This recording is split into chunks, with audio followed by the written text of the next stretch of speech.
In today's episode, Richard Conway interviews Audette Exel, former director of Westpac and Suncorp, and founder of the Adara Group, about how to create a purpose-driven business model.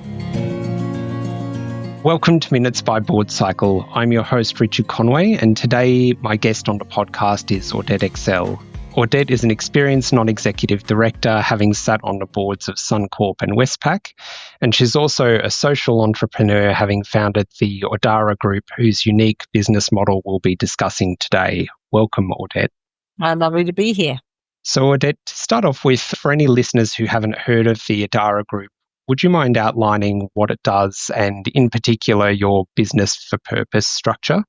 Absolutely. It's funny because it took me years to figure out how to give an elevator pitch on the Adara Group, but I'm hoping that I've got it down cold now. So Adara is actually quite a simple concept. It's what is now quite a large international not-for-profit that focuses and we implement and deliver service in two areas of expertise. We deliver maternal newborn health services to very small and very sick babies and their mums in very remote places. And we deliver education, child protected education services in some of the world's most remotest places. So our most remote school project, which we started right at the beginning, is 25 days walk from the nearest road. So We're very remote international development experts with quite large teams, and that's quite a big organization now. The funding model for that, part of the Adara Group, is I set up right from the start, sort of a little engine that could, if you know that kid's story, a little corporate advice investment banking business, which is owned in trust for the benefit of the International Development Organization. And its job is actually to provide advice at the highest levels of corporate Australia on mergers and acquisitions, equity capital markets, debt capital markets, complex commercial problem solving. And all the fees that we generate go to the work of the international not-for-profit. So if you like, the business is the cornerstone funder and the largest funder of the international not-for-profit. $1 in every $3 for the entire journey that we've been on has come out of the business, and that business has covered all the core support, all the admin costs, a lot of the emergency costs. If you like, we use the business to guarantee the financial viability of the NGO. So it's a little bit unusual. You don't usually find investment bankers sitting right beside their colleagues who are maternal newborn health experts or NICU experts or educational specialists. We've got different skills, but one united purpose: service delivery to people in extreme poverty in very remote areas. That's how the whole thing comes together, as this kind of one beautiful group, the Adara Group. Yeah, absolutely. So what was your objective with trying to set it up that way, Audette? Why did you do it that way versus alternative or more traditional NFP approaches? Yes, I try not to get too geekish about models. I've always been very interested in creating models to find different ways to impact and social change. My background before I set up Adara was in banking. And I'd actually had the great good fortune of being the managing director of a publicly traded bank in Bermuda. And when you're running a bank, you think all day about asset-liability management. And I sort of took those eyes. I've been thinking a lot about social justice my whole life. And I looked at the funding mechanisms of even the great non-for-profits. And what I saw was this terrible asset-liability mismatch. You know, these very long, multi-decade, in some cases, responsibilities to your client groups if they're vulnerable people, and yet this short-term donor dollars coming in at the top. So I wanted to manifest for myself and play with the idea there must be a different model to that. And the only other really different model to that would be a big endowment. And unfortunately, that I don't have an endowment or a big pot of cash. So I wanted to try to set up an NGO, do really hard work, but make sure that it was going to be okay, if you like, with this different funding model. So we also have amazing partner donors, but the business, because it's the largest donor, because it's funding all the core support and the admin, the business is able, if you like, to look after the INGO, look after the development integrity, the international not-for-profit, look after the development integrity of our work and continue to generate money, month on month to make sure that our operations are safe. That was the kind of the genesis, the idea, the vision for it. And the wonderful thing is particularly the last decade, it's kind of got traction and it has managed to catch the imagination and the attention of some of the greatest and most well-known investment bankers and corporate advisors in corporate Australia. And so we have many of these extraordinary leaders in corporate Australia in the advisory sector who now lead mandates for us entirely without recompense to themselves, entirely outside of their home firms. So I'm talking about the heads of Citibank, the heads of Goldman Sachs, the heads of Barrenjoey. I mean, incredible people, some of the top non-executive directors in the country, because they like this idea that they can use their skills to generate revenue to support a not-for-profit that's serving some of the poorest people and most vulnerable people in the world. So it's engagement. Our tagline is Bridging Worlds. We're trying to bring together those two worlds across that divide. So, Audette, I'm going to paraphrase a bit of what you said there to make sure I've understood it properly. So, setting up this model means that effectively you can underwrite your operational costs. So, when a donor is donating some money to Adara Group, they can have some confidence that that's going to go much more directly to the end purpose because you're financing yourself operationally. Is that correct? That's exactly right. That's a more succinct way of putting it than I just did.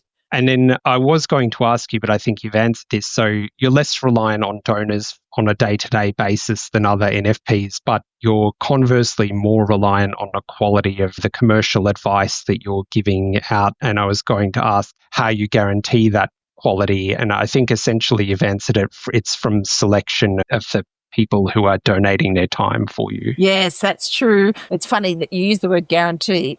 Show me a business where you can guarantee that it's not going to still be standing year after year. But I'm enormously grateful that we are into this third decade of our existence.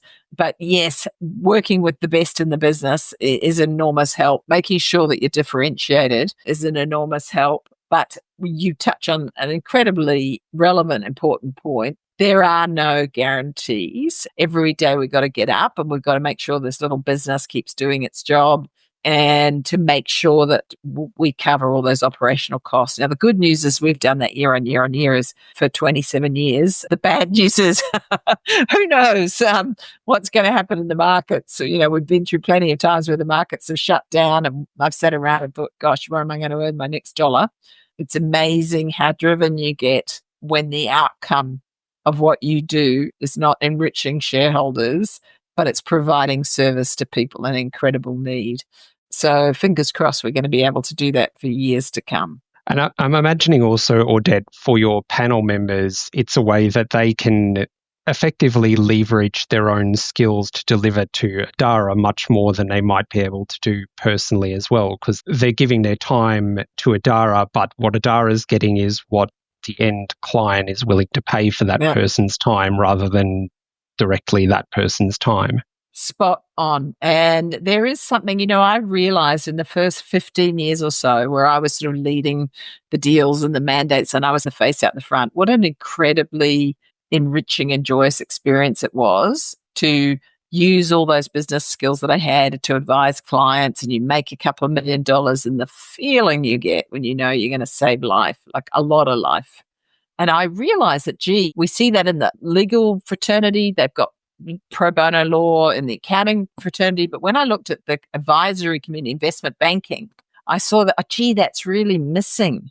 And they actually don't have an easy way where they can have all the fun of using what their whole life, their whole career has brought them to. Some of these men and women that we work with, they're brilliant at what they do, but they've never had that experience before of I'm going to go and advise, Osnet or Pendle or Blackmores or Atlas Arteria, clients that we're able to name, and many, many more. I'm going to use my brilliance. I'm going to be in the game and have all the fun of the fair. I'm going to work. Well, I work them in pairs. So I'm going to work with someone who's a competitor in the rest of my life.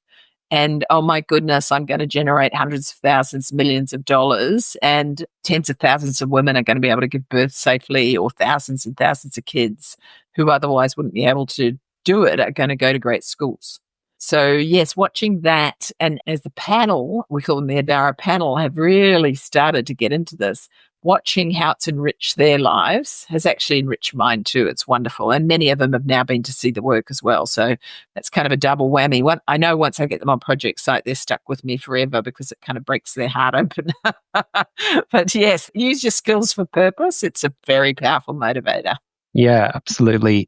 So to ask you about the flip side of that, Audette, what challenges or tensions does it bring to Adara having both a development side and a commercial business together, particularly around prioritization perhaps of your time? How do you choose whether to spend your time on the commercial side or development side? Yeah, good question. I mean, the great news is I've got a great big team and a brilliant CEO and a big board on the development side and a lot of people, global leadership team there that know a lot more than I do about international development. I mean, that's the benefit of having made it for all these years, I guess. The business, I'm chair of all those entities and I'm still very involved, but not as an expert. I'm involved in strategy. I'm involved in helping hold culture and I'm certainly involved in holding stories. And hopefully as a mentor and coach to some of our amazing team that are coming up. But yes, the challenges on my time, sometimes it's a little bit schizophrenic. Like this morning, I was on a mandate for an ASX top 50 company and deep into a conversation about the competition landscape in their particular sector. And then I flipped straight out of that to start to look at some work that we're doing on what are the right outcome measurements for Nepal education or remote education. It's a little bit schizophrenic, but certainly not boring. And yeah, so challenges. Yes, I guess there are challenges. It's a challenge to keep the business, making sure the business is making money, as I've said before, but it's most of all each side of the house, if you like, keeps me motivated, keeps me interested. And I'm constantly challenging my own siloed thinking and preconceptions about one sector or another because we're working completely cross-sector. So they're never going to write on my gravestone, she led a boring life. That's absolutely clear. And last question, Audette, on this is we're obviously seeing more and more organisations wanting to integrate purpose and profit together. What advice would you have in general to an organisation that is trying to integrate social objectives into what has been up till now perhaps just a commercial mission? Yes, really good question. I'm inspired by the number of social impact organizations, businesses for purpose, the whole B Corp movement, which we've been a part of for a long time, that movement of understanding the multi-stakeholders, which from the smallest not-for-profit to the biggest businesses in the world, it's inspiring. But one thing I'd say for sure is that if you are going to sit on the knife edge of profit and purpose, which is what we've done for the last 27 years, it has to be very real and very authentic, and you have to embed the purpose really deep because otherwise you wake up and you start to realize, like you're creating your own path. So you couldn't see the path in the bush. So maybe you wandered off a little bit and you wake up saying, oh, crikey, actually the purpose piece is now just marketing and window dressing. Purpose and profit collide. Now, in a beautiful world, they work together. But they require a series of choices and trade-offs, and they require enormous integrity. So I guess my principal advice I'd say to people as they want it, first of all, do it. What's the point of being in business, in my view, if it doesn't have a purpose and doesn't have a positive impact? Life is too short not to. But secondly, embed it and have those conversations with yourself, with any partners you've got, with your team early. So you don't wake up a year or two down the road and say, oh my goodness, when you said we were going to run this business for purpose, I thought it meant after I received my 200% bonus and went off on my Aspen ski holiday. Because those conversations can blow organizations apart. Or, oh my goodness, I told investors that they were social investors, but they're going to get a high double-digit return. And I'm supposed to be building green buildings, and I just bought a building and discovered that underneath it is a nuclear waste dump. And now I've got a choice of wiping out all my investors' return this year if I remediate it, or I could just cap it. I'm making this example up, but you see where I'm going with it. Be clear, in my view, purpose should trump profit every single material time. Otherwise, it becomes nothing but greenwashing and branding. So it's not easy. And the sooner that you can face into that and have those debates and those discussions with yourself and others, the better, because then away you go, really clear on what you're trying to achieve and not going to be led off into that path down the woods that takes you a direction that you didn't necessarily want to go.